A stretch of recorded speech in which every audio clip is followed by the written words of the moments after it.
Michael Bishop is one of those names college football fans recognize instantly, but rarely stop to re-examine. His career is often summarized in fragments: a Heisman runner-up here, a 7th-round pick there, a footnote in the late 1990s quarterback era. But when you slow the tape down, something becomes clear. We didn't misunderstand Michael Bishop, we stopped looking closely. In 1988, Bishop wasn't just good, he was central to one of the most important seasons in modern college football. He led Kansas State to an undefeated regular season, a #1 national ranking, and a Big 12 title run, finishing the year with 4,401 passing yards, 36 passing touchdowns, 1,314 rushing yards, and 23 rushing scores across 2 seasons as a starter. He went 22-3 in games started. He won the Davey O'Brien Award, finished 2nd in the Heisman voting, and earned consensus All-American honors. Those aren't curiosities, that's a resume. And yet, when the 1995 NFL Draft arrived, Bishop became a different kind of story. Not erased, just reduced. Pick 227, 7th round, a number that began to speak louder than everything that came before it. This isn't about outrage, it's about recovery, of context, of accuracy, of memory. Because when we talk about quarterbacks who shaped the game's transition into the modern era, Bishop is often missing from the conversation, despite checking every box that later became celebrated. So this isn't a story about what went wrong, it's about what we overlooked, and why Michael Bishop's career makes far more sense when you revisit it with fresh eyes. To understand why Michael Bishop deserves rediscovery, you have to start with what he actually did at Kansas State, not how history compressed it. When Bishop arrived in Manhattan in 1997, Kansas State wasn't a novelty anymore, but it also wasn't a national power. Bill Snyder had rebuilt the program, yet it still needed a quarterback who could command games, not just manage them. Bishop became that player immediately. In his first season as a starter, Bishop led Kansas State to an 11-1 record, including a Fiesta Bowl victory over Syracuse, a team led by Donovan McNabb. The Wildcats' only loss came against eventual national champion Nebraska, and even that game reinforced something important. Kansas State belonged on the same field. Bishop passed for 1,557 yards, threw 13 touchdowns, rushed for 556 yards, and added 9 rushing scores. He wasn't freelancing. He was directing an offense that asked him to read, decide, and punish defenses in multiple ways. Then came 1998, the season that permanently altered Kansas State's place in college football. Bishop redefined everything. His decision-making tightened. His efficiency jumped. He threw for 2,844 yards with 23 touchdowns and only 4 interceptions, while rushing for 748 yards and 14 more touchdowns. Kansas State went undefeated in the regular season, climbed to #1 in the national rankings, and won the Big 12 North, placing the program squarely in the national title conversation for the first time ever. Bishop wasn't just productive, he was authoritative. He beat Nebraska for the first time in 30 years, throwing for over 300 yards and rushing for 140 more in a performance that felt like a passing of eras. He controlled tempo, he protected the football, he dictated matchups. Kansas State finished 22-3 across his 2 seasons as a starter, a winning percentage that still defined the standard for the position at the school. By the time his college career ended, Bishop had set 34 school records and 14 Big 12 records, finishing with 59 total touchdowns and over 5,700 yards of total offense. That resume wasn't about style or novelty. It was about sustained command. And that's the version of Michael Bishop that deserves to be remembered first. The 1998 season didn't just elevate Michael Bishop, it redefined what Kansas State believed was possible. Before that year, the program had never held a #1 national ranking. It had never entered December with legitimate championship expectations. Bishop didn't stumble into that moment, he engineered it. Week after week, Kansas State won with control, not chaos. Bishop wasn't piling up empty yards late in blowouts, he was closing games. He passed for 440 yards and 4 touchdowns against Northeast Louisiana, tying a school record. He dismantled Nebraska, a program that had dominated the Big 12 for decades, throwing for 306 yards, rushing for 140, and accounting for 4 total touchdowns in a win that snapped a 30-year drought. That performance alone reframed the conference hierarchy. By season's end, Bishop had thrown just 4 interceptions all year, a detail often lost when people casually label him a runner. His efficiency told a different story. He led the Big 12 in command of the offense, not improvisation. Kansas State rose to number 1 in the coaches poll and number 2 in the AP poll. For a program once considered an afterthought, that mattered. The narrow double overtime loss to Texas A&M in the Big 12 championship game became the hinge point of Bishop's legacy. 2 overtimes, 1 game, a season remembered more for what didn't happen than for everything that did. Bishop still ran for a touchdown and threw for 2 more, but history often freezes there, ignoring the 11 wins that came before it.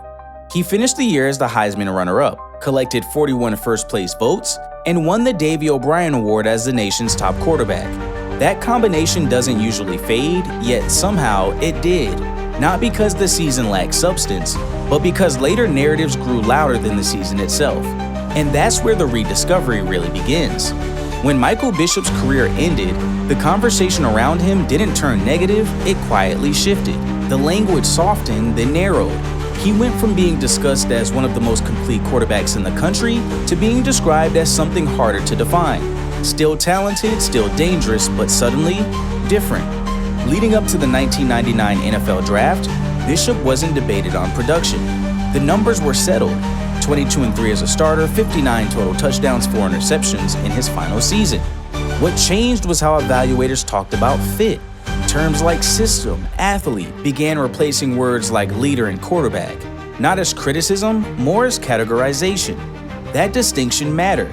The NFL of the late 1990s wasn't hostile to athletic quarterbacks, but it wasn't fluent in them either. Teams were still organized around rigid templates: height, footwork, launch point, pocket geometry. Bishop didn't violate those rules, he simply expanded them. And expansion creates hesitation when there isn't a clear precedent to follow. So rather than ask how to maximize what he did well, the discussion leaned toward how easily he could be standardized. Could his movement be reduced? Could his instincts be restrained? Could his game be simplified? Those weren't knocks, they were uncertainties. And uncertainty, more than doubt, is what causes players to slide. It's important to note what didn't happen. Bishop wasn't torn down publicly, he wasn't accused of lacking intelligence or toughness. Instead, he's slowly reframed as someone who needed the right situation, a phrase that sounds neutral but often signals indecision. By the time draft boards were finalized, Bishop hadn't lost credibility, he had lost urgency. Teams admired his resume, acknowledged his success, and then waited for someone else to take the first step. And when that step didn't come early, momentum shifted. Because in the draft, hesitation compounds quickly. 1 round becomes 3, 3 becomes 6, and suddenly a quarterback who once defined the sport's edge is waiting for his name to be called, not because he failed to prove himself, but because the league hadn't fully decided what to do with him. When the 1999 NFL Draft unfolded, Michael Bishop's slide didn't happen with shock, it happened with silence. By the time the New England Patriots selected Bishop in the 7th round with the 227th overall pick, the number itself had begun to redefine the narrative. Draft slots have a way of rewriting history. A first-round pick is seen as potential. A 7th-round pick is seen as a lottery ticket. From that moment on, Bishop wasn't evaluated as the quarterback who led Kansas State to the brink of a national title. He was evaluated as his draft position. That shift matters more than people realize. Late-round quarterbacks aren't developed patiently, they're observed. They're held in reserve. They're judged on efficiency in small windows rather than growth over time. And that's exactly how Bishop entered the league.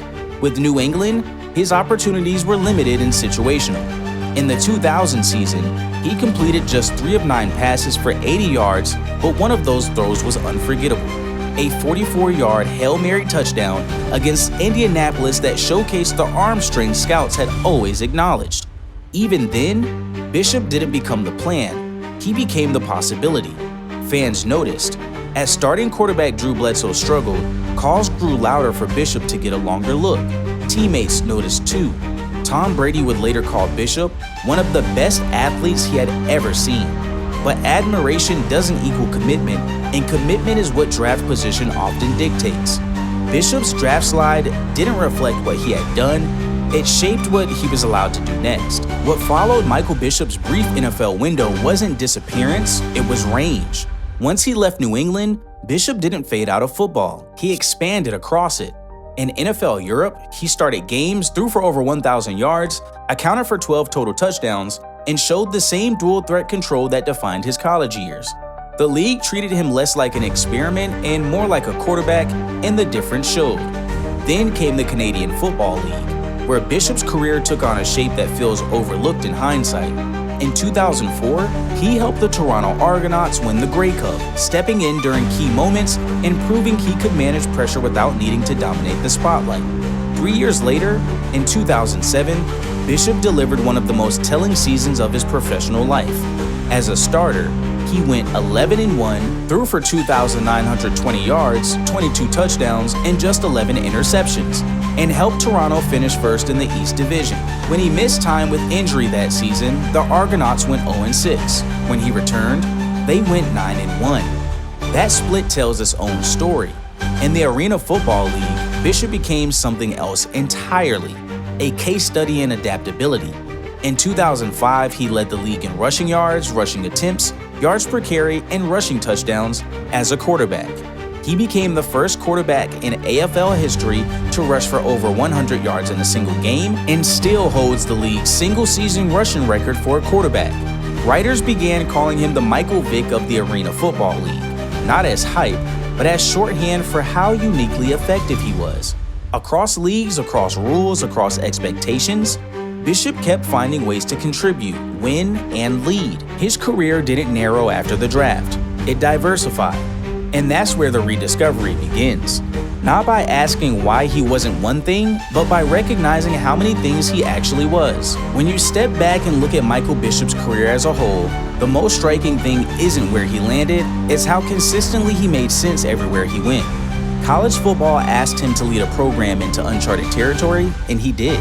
Professional leagues asked him to adapt, fill gaps, and win in non-traditional ways, and he did that too. The one place his story feels compressed is the one place that tried hardest to define him with a single label. It's sad, but history tends to flatten careers like this. A 7th-round pick becomes the headline, a Heisman runner-up becomes a footnote. But careers aren't lived in straight lines, and Bishop shouldn't be evaluated that way either. He didn't vanish after college. He didn't fail to translate. He kept answering the same question over and over in different environments. Can you help us win? And the answer was often yes. That's why his College Football Hall of Fame induction in 2023 matters. Michael Bishop is going into the College Football Hall of Fame.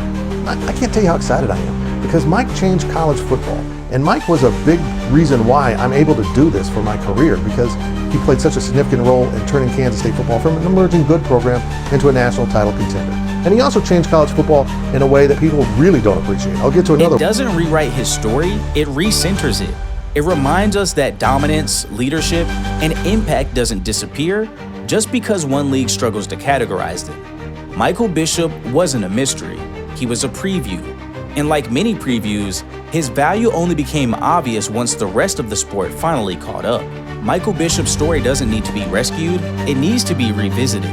When you strip away draft numbers and shortcuts, what's left is a quarterback who won at every level, adapted across multiple leagues, and helped push the game toward what it eventually became. His career reminds us that history doesn't always forget players because they failed. Sometimes it misplaces them because they didn't fit the moment cleanly enough. That's why stories like this matter. Old school Sundays exist to reopen the file, slow down the tape, and reintroduce players the way they actually were, not the way they're usually summarized. If this episode changed how you remember Michael Bishop, make sure you like, subscribe, and leave a comment on the channel, because rediscovering football history isn't about rewriting it, it's about finally reading it correctly.